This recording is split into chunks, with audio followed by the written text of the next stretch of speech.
Guys, അപ്പോൾ Kochi day 3 ആണ്. നമ്മൾ രാവിലെ നീറ്റപാടനെ പുട്ടും ചെറുപയർക്കറിയാണ് കഴിച്ചത്. കുറേ ദിവസം ഞങ്ങൾ വന്ന് അന്ന് തൊട്ട് ചെയ്ത് തുടങ്ങുന്നത് പുട്ടും ചെറുപയർക്കറി ഉണ്ടാക്കുക, പുട്ടും ചെറുപയർക്കറി ഉണ്ടാക്കാൻ ഫ്രണ്ട് അതുണ്ടാക്കി. അതിനുശേഷം പിന്നെ നമ്മൾ ഉച്ചയ്ക്കുള്ള ഫുഡായിരുന്നു പ്രിപ്പയർ ചെയ്തിട്ടുണ്ടായിരുന്നത്. ഇന്ന് നമ്മൾ മീൻ കറിയും അതുപോലെ മീൻ ഫ്രൈ പിന്നെ ക്യാരറ്റ് ഉപ്പേരി അങ്ങനെയൊക്കെയായിരുന്നു. ഇത് നമുക്ക് ചെറുതായിട്ടൊന്ന് ഫ്ലോപ്പ് ആയതാണ് കേട്ടോ. മീൻകറി ഉണ്ടാക്കാൻ നേരത്ത് നമ്മൾ ഉണ്ടാക്കുന്നത് പോലെ അവിടെ വീട്ടിലുണ്ടാക്കുന്ന പോലെ ഉണ്ടാക്കാൻ നോക്കിയത് അതൊന്ന് അടി പിടിച്ചു. നമ്മൾ ആ നേരം ചോറുമ്മയ്ക്ക് നിന്ന് അപ്പോൾ ഇത് മറന്നുപോയി. അതാണ് സത്യത്തിൽ ഉണ്ടായത്. പിന്നെ അതിന് ശേഷം പിന്നെ നമ്മൾ മീൻ ഫ്രൈ ചെയ്യാൻ വേണ്ടി വെച്ചു. പിന്നെ ക്യാരറ്റ് ഉപ്പേരി അതുപോലെ തന്നെ വെച്ചിട്ടുണ്ടായിരുന്നു. പിന്നെ നമ്മൾ അത് കഴിഞ്ഞ പാടന്നെ ഫുഡ് കഴിക്കാൻ വേണ്ടിയിരുന്നു കേട്ടോ. വേഗം തന്നെ ഫുഡ് കഴിച്ചു. പിന്നെ കുറച്ച് നേരം ഇരുന്ന് ഉറങ്ങി. ഞാനൊക്കെ ഒരു ഉറക്കം കഴിഞ്ഞ് നീറ്റ് നമ്മളെല്ലാവരും ഉറങ്ങിയിട്ടുണ്ടായിരുന്നു. പിന്നെ വൈകുന്നേരം നമ്മളിതാ ചായ വെച്ചിട്ടുണ്ട്. ചേച്ചി നമുക്കിന്ന് നൈറ്റ് പുറത്ത് പോകുന്നത് കൊണ്ട് തന്നെ നമ്മളിന്ന് ഉച്ചയ്ക്ക് കിടന്ന് ഉറങ്ങിയിട്ടുണ്ടായിരുന്നു.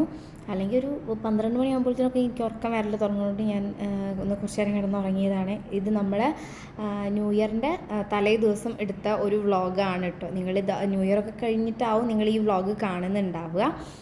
അപ്പോൾ നമ്മൾ ന്യൂ ഇയറിൻ്റെ വ്ളോഗ് ഫസ്റ്റ് അപ്ലോഡ് ചെയ്തിട്ടാണ് ഈ ഒരു വീഡിയോ അപ്ലോഡ് ചെയ്യുന്നുണ്ടാവുക. അത് കഴിഞ്ഞിട്ട് നമ്മൾ ഉപ്പുമാവ് പോലൊരു സാധനം ഉണ്ടാക്കി. അതൊക്കെ കഴിച്ച് കഴിഞ്ഞ് പിന്നെ രാത്രി ആയപ്പോൾ നമ്മൾ പോകുന്നതിൻ്റെ മുന്നേ മാഗി കഴിക്കാമെന്ന് വിചാരിച്ചു. അങ്ങനെ മാഗി ഉണ്ടാക്കുകയാണ് ഞാൻ. എനിക്ക് ആ 1-ാം തീയതി തന്നെ ആ വീഡിയോ അപ്ലോഡ് ചെയ്യണം എന്നുള്ളത് കൊണ്ടാണ് ന്യൂ ഇയറിൻ്റെ വീഡിയോ ഒക്കെ കണ്ടു കഴിഞ്ഞിട്ടാണ് നിങ്ങൾ ഈ വീഡിയോ കാണുന്നുണ്ടാവുമെന്ന് പറയാം. പിന്നെ നമുക്ക് ഈ ഒരു 3 ദിവസം സത്യം പറഞ്ഞാൽ നമ്മൾ വീട്ടിലിരുന്ന് നമ്മൾ അടിച്ചു പൊളിച്ചു ഫുഡ് ഉണ്ടാക്കി. ആ ഒരു സമയം നമുക്ക് ഭയങ്കര ഒരു സ്പെഷ്യലായിരുന്നു. നമുക്ക് 3 പറഞ്ഞാൽ കുറേ സംസാരിച്ച് കുറേ പൊട്ടത്തരങ്ങളൊക്കെ ഉണ്ടായിട്ട് അങ്ങനെ ഒരു അടിപൊളിയായിരുന്നു. ഞാനതാ മാഗി ഉണ്ടാക്കി നമ്മളിത് കഴിക്കുന്നു, മാറ്റുന്നു, പോകുന്ന വ്ളോഗ് എന്തായാലും അടുത്തൊരു വീഡിയോ ആയിട്ട് വരുന്നതായിരിക്കും ഗൈസ്. അപ്പോൾ അത് കഴിക്കാം.